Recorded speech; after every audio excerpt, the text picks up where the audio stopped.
வணக்கம். இன்றைக்கி 7ஆம் வகுப்பு 3ஆம் பருவத்தில் உள்ள பயிற்சி 3ல் 1ல் 10வது கணக்கை பார்க்க போகிறோம். ஏற்கனவே 9 கணக்கு பார்த்தாச்சு. இந்த 10வது கணக்கில் வந்து a+b மதிப்பு கொடுத்துருக்காங்க, ஏபிக்கு மதிப்பு கொடுத்துருக்காங்க.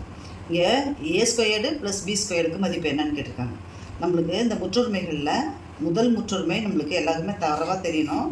அதை நம்ம கண் முன்னாடி கொண்டு வந்துட்டு அதன் அடிப்படையில் பார்த்திங்கன்னா a+b² நம்ம மதிப்பை போட்டுருக்காக்க இங்கே a+bக்கு 10 நான் இதை ஸ்கொயர் பண்ணும்பொழுது ரெண்டு பக்கமும் ஸ்கொயர் பண்ணும்போது இது 100 ஆகிடுது. இப்போ a+b² என்னது a² + b² வந்திருக்கு, அது கூடவே 2ab வந்துருக்கு. அதனால் நம்ம என்ன செய்யணும்னாக்கா இந்த a² + b² மதிப்பு கேட்குறாங்க. இதுக்கு வந்து மதிப்பு கொடுத்துருக்காங்க, ஏபிக்கு மதிப்பு கொடுத்துருக்காங்க. அதனால் இந்த ஏபியினுடைய மதிப்பை இதில் சப்ஸ்டியூட் பண்ணும்போது நம்மளுக்கு என்ன வரும், இங்கே 2 18 36. இப்போ இந்த 36 என்ன செய்யணும், ஒரு பக்கமாக கொண்டு வரணும். இதனுடைய மதிப்பு கேட்டிருக்கிறதால இதை அப்படியே வச்சுக்கணும். மதிப்பு தெரிஞ்சதெல்லாம் நம்பர்லாம் ஒரு சைடாக கொண்டு வரும்போது இந்த 100க்கு 36 கழிக்கும்பொழுது நம்மளுக்கு 64என்ற விடை வருது. அப்போ a² + b² மதிப்பு என்னது 64. 11வது கணக்கு பாருங்கள்.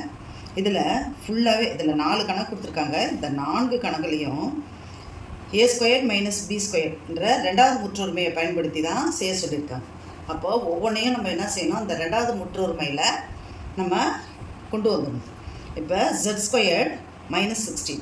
அப்போது 16 என்பது எதனுடைய வர்க்கம், 4னுடைய வர்க்கம். அப்போது z² - 4²னாக்கா ஒரு காரணி வந்து z + 4, இன்னொரு காரணி z - 4. அதே போல் நம்ம இந்த 2 காரணிகளையும் கொடுக்கணும். ரெண்டாவது கணக்கு பாருங்கள். 9 எதனுடைய வர்க்கம் 3, அதனால் 3². இங்கே என்ன வந்து பார்த்திங்கனாக்கா வர்க்கமாக பெருக்கி போட்டாங்க. இந்த வேரியபிளை மட்டும் ஸ்கொயராக கொடுத்துருக்காங்க. அதனால் இதனுடைய வர்க்க மூலத்தை தான் நம்ம போடணும். 9க்கு 3², இங்கே 4க்கு 2y, 4ன்றதால 2 போட்டுக்கணும். இங்கே y²ன்றதால y. அப்போது a² - b² ஃபார்மில் இருக்குங்களா.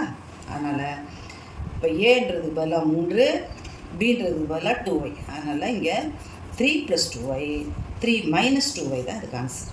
மூணாவது கணக்கு பாருங்கள். 25 எதனுடைய வர்க்கம் 5னுடைய வர்க்கம். அப்போது 25 வந்து வர்க்க மூலத்தை எடுத்துக்கணும். 5a ஸ்கொயர்டாக போதும். இப்போ இதை ஃபுல்லாக வந்து ஸ்கொயர்டாக மாற்றிக்கணும். இப்போ a² அதாவது ரெண்டாவது முற்றொருமை உங்களுக்கு தெரியணும். இந்த a² - b² = a +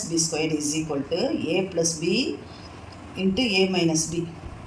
சில இடத்துல மூன்றாவது முற்றொருமையாக கொடுத்துருக்காங்க, சில இடத்துல ரெண்டாவது முற்றொருமை கொடுத்துருக்காங்க. இந்த முற்றொருமையை வச்சு தான் அவங்க பேஸ் பண்ணி தான் கணக்கே போட சொல்லியிருக்கிறதால நம்ம எளிமையாக என்ன செஞ்சிடலாம், போயிடலாம். ஏன்னா என்ன ஐட்டம், பின்னா என்ன ஐட்டம் அப்படின்னு நம்ம பிரிச்சுக்கிட்டாலே இந்த காரணிப்படுத்துதல் எளிமையாக இருக்கும். அடுத்தது பாருங்கள், 4வது கணக்கு. இங்கே ஸ்கொயர்டுக்கு பதிலாக 4 கொடுத்துருக்காங்க. x⁴ y⁴. அப்போ ஏனுடைய மதிப்பு வந்து ஸ்கொயர்டில் வருது, x². அதனுடைய அடுக்கு 2. அப்போ x² y² இப்போ தான் a² - b² வடிவில் இருக்குது. அப்போ a என்பதற்கு x² இங்கே. அதனால் x² + y² a + b. இங்கே x² - y²